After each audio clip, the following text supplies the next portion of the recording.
तो hi guys, स्वागत है आज के मोर एक और झकास वीडियो में गाइस। तो आज की वीडियो एकदम जोरदार होने वाला है बिकॉज आज की वीडियो में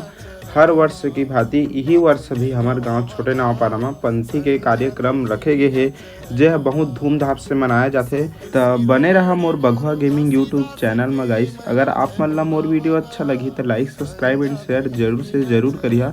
और ज़्यादा बढ़िया लगी तो अपन दोस्त मन ला मोर वीडियो ला शेयर करे ला मत भूलिए। कुछ समय बाद देखथन त करमहा मन आ चुके हैं और अभी तो खाना पीना बनाई चलत है। सब कोई हमारे दोस्त मन खाना बनाए ला भिड़े है और वो मन के जोर शोर से वो मन तैयारी भी चलत है। वो मन तैयार भी होते करमहा पार्टी मन पूरा तैयार होके थोड़ा टाइम में 4-5 बजे निकल ही और घरों घर जाके पूजा पूजा हुआ करके झंडा हुआ चढ़ा के वो मन चल रही।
उसूल है खून के बदला खून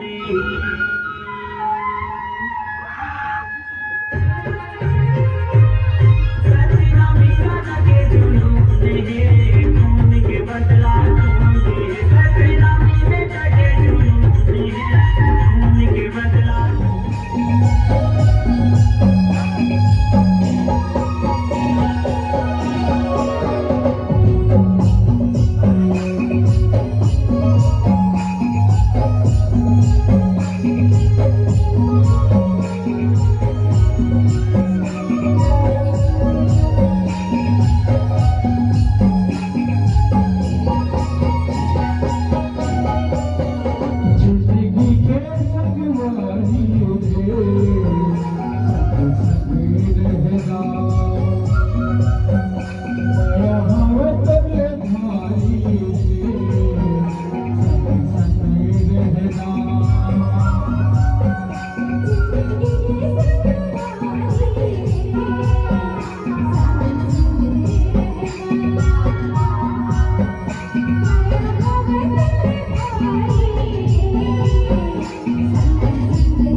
माता की बेटी सोहदरा भक्ति तो महान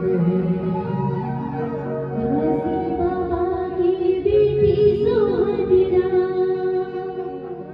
महिमा तो महान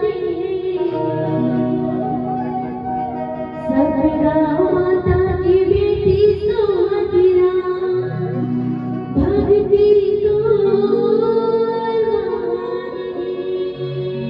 भंडार गिरद तोर मुके ओदाई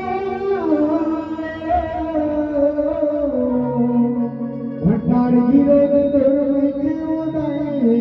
कुटेला ग्राम ससुराल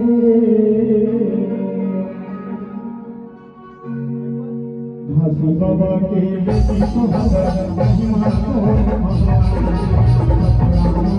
बेटी सोहरा भक्ति को